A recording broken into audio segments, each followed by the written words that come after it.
Bonjour et bienvenue sur ce tutoriel sur Pixlr Editor. Pixlr Editor est un outil gratuit disponible sur votre navigateur sur Internet.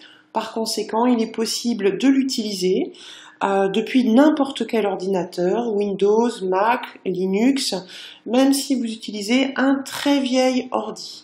Je descends un petit peu la fenêtre pour vous donner l'adresse.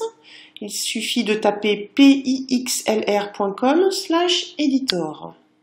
Voilà. Nous allons donc ouvrir une image que nous allons ensuite optimiser afin qu'elle soit plus légère pour pouvoir la publier sur notre site internet. Comme elle est sur l'ordinateur, on va cliquer sur Ouvrir une image à partir de l'ordinateur. On se rend dans le bon répertoire. Ici, elle est dans le répertoire téléchargement. Elle pourrait être n'importe où. Notez qu'elle fait actuellement 854 kg, ce qui est beaucoup trop lourd pour publier une image, bien entendu sur un blog. Je fais ouvrir et j'ai donc ma photo. Pour aller vérifier sa taille, puisque c'est la première chose que nous allons faire, on va aller sur Images, taille de l'image. Effectivement, 1900 pixels de large, c'est un petit peu beaucoup. Pour un site standard, moi je préfère limiter à 900 pixels de large ou de haut. En tout cas 900 pixels pour la plus grande taille. Évidemment, ça peut être différent en fonction du site internet que vous avez. Mais d'une manière générale, 900 pixels est suffisant pour une galerie photo. Donc je modifie la taille et je vérifie bien que conserver les proportions est bien coché. Ensuite, je fais OK. L'image apparaît donc maintenant plus petite. Nous allons maintenant l'enregistrer dans un format optimisé. Pour cela, on fait Fichier, Enregistrer.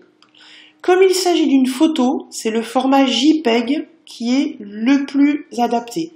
Alors JPEG, ça s'écrit JPEG, mais également JPG, comme on veut. Donc le PNG sera trop lourd, le BMP pas du tout adapté. On reste vraiment sur le format JPEG. Point de vue qualité, moi je vous conseille de descendre à 60, pas en dessous.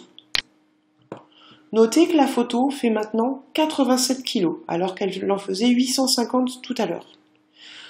En dessous de 100 kg, c'est l'image qui est tout à fait utilisable pour le web. On fait donc OK. Là, l'ordinateur nous demande où on veut l'enregistrer. Moi, je vais la laisser ici. Et on clique sur Enregistrer.